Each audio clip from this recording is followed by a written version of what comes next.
Good morning, dear students.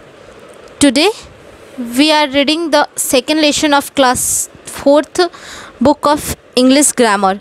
In previous lesson, we learn about the nouns. In this lesson, we read about common noun, proper noun, countable noun, uncountable noun. Okay. So now in this lesson read about abstract and collective noun. पिछले lesson में हमने common noun, proper noun, uncountable और countable के बारे में पढ़ा था. अब इसमें अब्स्ट्रैक्ट और कलेक्टिव के बारे में पढ़ेंगे. तो सबसे पहले देखेंगे abstract noun. Definition: an abstract noun is a noun that names things that we can't see, smell, hear, touch or taste. It can be an idea, an experience, a quality or a feeling. मतलब abstract noun means भाववाचक संज्ञा, मतलब जिसमें कोई भाव हो, उसमें मतलब ये ऐसा ये इस प्रकार का नाउन है जिसमें हम किसी भी चीज़ को ना देख सकते हैं, ना सुन सकते हैं, ना स्मेल कर सकते हैं और ना ही उसको छू सकते हैं, ना उसको टेस्ट कर सकते हैं. बस उसमें जो फीलिंग्स है, जो एक्सपीरियंस है, जो क्वालिटी है, उसको हम सिर्फ महसूस कर सकते हैं. मतलब उससे हमें सिर्फ भाव प्रकट हो सकते. जैसे अगर पहले देखेंगे एग्जाम्पल में नेम ऑफ एन आइडिया जैसे में ट्रूथ, नॉलेज. तो ट्रूथ मतलब सच्चाई, तो इसको हम छू नहीं सकते हैं, ना देख सकते हैं. नॉलेज मतलब ज्ञान, इसको भी हम देख नहीं सकते हैं, छू नहीं सकते हैं. तो ऐसे चीज़ को जैसे एक्सपीरियंस में हो जाएगा प्रॉब्लम्स, कंफर्ट. क्वालिटी में हो जाएगा ऑनेस्टी, काइंडनेस, करेज. और फीलिंग्स में हो जाएगा हैप्पीनेस, सैडनेस, लव, प्राइड. ये सब मतलब ऐसा चीज़ जिसे हम सिर्फ अंदर से फील कर सकते हैं. उसके अलावा ना हम उसे देख सकते हैं, ना छू सकते हैं, ना सूंघ सकते हैं, ना उसको टेस्ट कर सकते हैं. उस चीज़ को हम अब्स्ट्रैक्ट नाउन कहते हैं. अब नीचे देखेंगे इसका एक्सरसाइज दिया हुआ है. Write A in the boxes next to the abstract noun. मतलब नीचे जो दिया हुआ है इसमें जो अब्स्ट्रैक्ट नाउन है उसके सामने वाले बॉक्स में ए लिखना है. फर्स्ट में है सेफ्टी, तो सेफ्टी भी हो गया, अब्स्ट्रैक्ट एक्सपीरियंस हो गया, तो ये हो गया, इसके सामने ए लिख देंगे. अब सेकंड है कंफर्ट भी एक्सपीरियंस हो गया, एक अब्स्ट्रैक्ट नाउन हो गया, इसके सामने लिख देंगे ए. वैसे ही नीचे जो है उसे आप देखिएगा उसमें कौन है अब्स्ट्रैक्ट है, और तो उसके आगे आप बॉक्स में ए लिख दीजिएगा. अब आते हैं नेक्स्ट पेज पे. Question number B. Choose the abstract noun from the box and list them in the table. Box में से अब्स्ट्रैक्ट नाउन को चुनना है और नीचे जो बॉक्स बनाया हुआ है उसमें 1 बाय 1 करके उसका लिस्ट बनाना है अब्स्ट्रैक्ट नाउन का. जैसे फर्स्ट में है लॉयल्टी हो गया. अब यहाँ पे होगा चाइल्डहुड, तो चाइल्डहुड भी हो जाएगा, तो चाइल्डहुड इसको लिख देंगे इसमें. वैसे ही जो भी है इसमें अब्स्ट्रैक्ट नाउन उसको ढूंढ के और इसमें लिखना है. अब आते हैं question number 3. Circle the abstract noun in this sentences. मतलब नीचे जो सेंटेंस दिया उसमें अब्स्ट्रैक्ट नाउन को सर्कल करना है. तो फर्स्ट है there is still hope. Hope हो जाएगा, फीलिंग हो जाएगा, तो ये इसको सर्कल कर देंगे. अब नीचे देखेंगे the mountains have such natural beauty, तो ब्यूटी हो जाएगा अब्स्ट्रैक्ट नाउन, तो इसको सर्कल कर देंगे. वैसे ही नीचे जो सेंटेंस दिए गए हैं उसमें आपको अब्स्ट्रैक्ट नाउन ढूंढ के और उसको सर्कल करना है. अब आते हैं नेक्स्ट पेज पे जिसमें क्वेश्चन नंबर डी है. Tick the correct words to the complete this sentences. मतलब नीचे जो सेंटेंस दिया गया है उसमें से जो करेक्ट वर्ड है उसको टिक करना है जिसकी हेल्प से ये सेंटेंस कंप्लीट हो सके. तो पहला सेंटेंस है माई फ्रेंडशिप ऑफ और फ्रेंड दिया हुआ है. With Reena goes back many years, तो इसमें हो जाएगा friendship. My friendship with Reena goes back many years. अब सेकेंड है it takes patience to learn painting. तो it takes patience to learn painting. Okay, तो पेशेंस पे टिक मार देंगे। वैसे नीचे जो है उसको आपको पढ़ के और उसमें जो सही है उसे टिक लगाना है। अब देखते हैं 5 number question. Complete the sentences with the abstract nouns from the box. तो पहले मतलब जो बॉक्स दिया गया उसमें से अब्स्ट्रैक्ट नाउन को चुन के जो नीचे सेंटेंस है उसको ब्लैंक्स को फिल करके और सेंटेंस कंप्लीट करना है। तो फर्स्ट सेंटेंस है dash to animal is not acceptable. तो इसमें से हो जाएगा cruelty. Cruelty to animals is not acceptable. Okay, अब तो वैसे ही नीचे जो है उससे भी आप भरेंगे किसमें कौन सा अब्स्ट्रैक्ट नाउन लगेगा, उसके हेल्प बॉक्स की हेल्प से उसको कंप्लीट करेंगे। ओके, अब देखते हैं क्वेश्चन नंबर 6।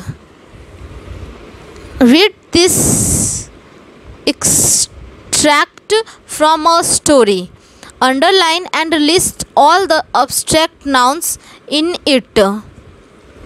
मतलब नीचे जो स्टोरी दिया हुआ है उसे ध्यान से पढ़ेंगे और underline and list all the मतलब जितने भी इसमें अब्स्ट्रैक्ट नाउन है उसे अंडरलाइन करेंगे और इधर मतलब इधर ब्लैंक्स दिए गए हैं उनमें लिखेंगे सारे अब्स्ट्रैक्ट नाउन्स को। तो पहला सेंटेंस देखेंगे, दिया स्क्विल्ड विथ डिलाइट। तो डिलाइट यहाँ पे अंडरलाइन किया हुआ है तो वो अब्स्ट्रैक्ट नाउन हो गया, तो इसमें लिख देंगे। अब है her friend Rita was coming to visit her. आगे Rita was travelling with her parents to Hyderabad for the first time. तो इसमें कोई अब्स्ट्रैक्ट नाउन नहीं है। अब आगे देखेंगे कि I can't stop jumping for Joy, दिया टोल्ड हर मदर। तो यहाँ पे जॉय हो जाएगा अब्स्ट्रैक्ट नाउन, तो सेकेंड में जॉय लिख देंगे। वैसे ही जितने इसमें अब्स्ट्रैक्ट नाउन है पढ़ने के बाद उन सबको अंडरलाइन करके और इन नंबर्स में लिखना है। ठीक है, जो नेक्स्ट पेज पे दिया हुआ है उसमें लिखना है। अब आते हैं क्वेश्चन नंबर 7।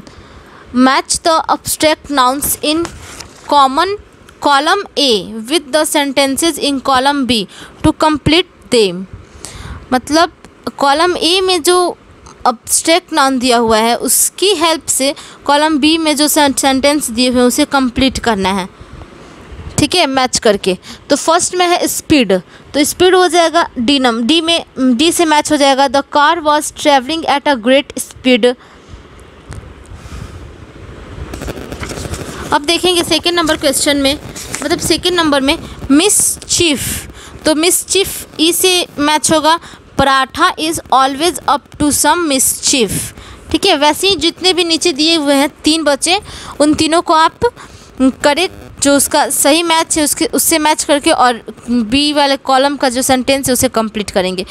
अब आगे है कलेक्टिव नाउन्स, मतलब समूहवाचक संज्ञा। अब कलेक्टिव नाउन्स के बारे में पढ़ना है, तो इसमें इसका पहले डेफिनेशन देखेंगे। A collective noun is a name we give to a group of things और पीपल। मतलब ऐसा नाउन जिससे किसी भी व्यक्ति, वस्तु, जानवर, मतलब किसी भी चीज़ के समूह का बोध हो उसे हम कलेक्टिव नाउन्स कहते हैं। जैसे नीचे एग्जाम्पल दिया गया है, तो पहले एग्जाम्पल है group of peoples, crowd of people, team of players, class of student, army of soldiers, band of musicians, gang of thieves. तो इन सब में जो होते हैं पीपल्स इन्वॉल्व होते हैं, व्यक्ति इन्वॉल्व होते हैं। तो ये सारे हो जाएंगे कलेक्टिव नाउन के एग्जांपल्स। और नीचे दिए हुए हैं a pack of Wolves, a pride of Lions, a school of fish, a litre of kittens, puppies, a folk of birds. मतलब तो ये एनिमल्स हो गए। तो ऐसे ही मतलब और भी सारे एग्जांपल्स होते हैं, बहुत सारे एग्जांपल्स होते हैं। अब नीचे नेक्स्ट पेज में है कॉमन कलेक्टिव नाउन, मतलब कुछ कॉमन कलेक्टिव नाउन्स भी होते हैं। जैसे में दिया हुआ है a herd of cattle, a herd of elephants. मतलब ये जितने दिए हुए हैं ना, ये सबको आपको याद करना होगा। तो ये आपका होमवर्क है कि इसको आप याद कीजिएगा। अब नीचे देखते हैं जो इसका क्वेश्चन है, underline the collective nouns in the following sentences. मतलब जो सेंटेंसेस में जो कलेक्टिव नाउन दिया हुआ उसे अंडरलाइन करना है। तो फर्स्ट है, Hitesh and his family are going out for dinner. मतलब हितेश की और हिज फैमिली, तो इसमें फैमिली जो हुआ वो कलेक्टिव नाउन हो गया। और इसमें जो नीचे अब सेंटेंस दिए गए हैं उसे आप कीजिएगा, देखिएगा उसमें ढूंढिएगा कलेक्टिव नाउन कौन सा है, उसे अंडरलाइन कीजिएगा। अब आते हैं question number I, match the following nouns with the correct collective nouns. इधर नाउन्स दिए गए हैं और इधर कलेक्टिव नाउन्स दिए गए हैं। तो जो इधर नाउन्स दिए गए हैं उन्हें उनके करेक्ट जो उनका सही कलेक्टिव नाउन है उससे मैच करना है। जैसे फर्स्ट है सोल्जर, तो आर्मी ऑफ सोल्जर होता है, तो उसको उससे मैच कर देंगे। फ्लावर, बोक्यूट ऑफ फ्लावर होता है, तो उसको उससे मैच कर देंगे। कीज़, बंच ऑफ कीज़ होता है, तो उससे मैच कर देंगे उसको। वैसे ही जो नीचे है जिसका सही है जो कलेक्टिव नाउन उससे उसको मैच करेंगे। अब देखेंगे J number question, complete the following passage using the collective noun from the box. मतलब बॉक्स दिया गया है उसमें से कलेक्टिव नाउन यूज़ करके नीचे जो पैसेज है उसको भरना है। फर्स्ट मतलब देखेंगे सेंटेंस पैसेज का, Sayan was all alone at home that day. अब आगे देखेंगे his dash had gone out to see a film, तो his family had gone out to see a film. Sayan stayed back because he wanted to prepare for a debate at the school. He and Payal had been chosen to represent their dash. तो इसमें constellations होगा। Together they made a very strong dash, very strong team. Okay. He had been preparing for the last hour and decided to take a break. He decided to go out and take a walk in the park. He looked around and found the dash of house keys on the table. तो इसमें हो जाएगा bunch of house keys on the table. He picked it up, stepped out and locked his house. He started walking towards the park while trying to find in the sky the dash that he had learned about in the school.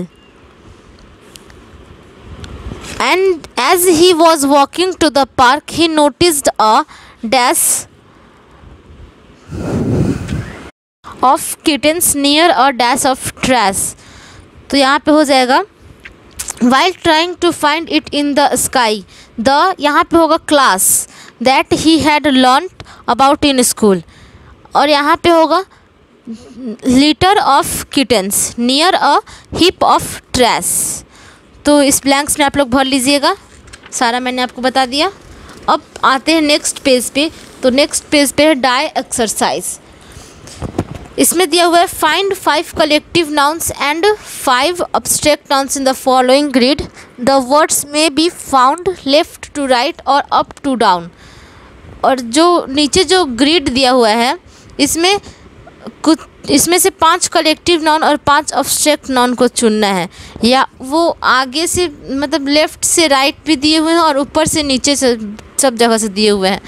आप लोगों को सिर्फ उसमें से ढूंढना है। तो देखेंगे पहले देखेंगे ऑनेस्टी दिया हुआ है पहले, तो ऑनेस्टी हो गया अब्स्ट्रैक्ट नाउन, तो उसको अब्स्ट्रैक्ट नाउन के लाइन में लिखेंगे। फिर दिया हुआ है हैप्पीनेस को अब्स्ट्रैक्ट नाउन में लिखेंगे। वैसे ही इसमें कुछ कलेक्टिव नाउन भी दिए होंगे, तो उसे आप ढूंढ के और आप लिखिएगा, ठीक है। और तो जितना मैंने आपको बताया सारे एक्सरसाइज में जो मैंने क्वेश्चंस आपको बोले हैं करने के लिए वो सब आपका होमवर्क है। और जो इस पेज पे जो दिया हुआ है कॉमन कलेक्टिव नाउन उसे आप याद कीजिएगा, ये भी आपका होमवर्क है, ठीक है। तो यहीं पे आपका ये लेसन ख़त्म होता है। Okay, thank you. क्लासेस चला रहे हैं, तो ये क्लासेस पढ़ने के बाद आप सभी को जरूरी है अपना कमेंट्स डालना। आपको अपना सब्जेक्ट पढ़ के और इसके बाद कमेंट्स में अवश्य लिखिए, आइदर यू हैव अंडरस्टैंड और नॉट। इफ एनी क्वेरी उसमें आप मेंशन कीजिए, और अदरवाइज उसमें लिखिए I understood, I have done my homework. और जो भी होमवर्क दिया जाता है उसको पक्का पूरा कीजिए।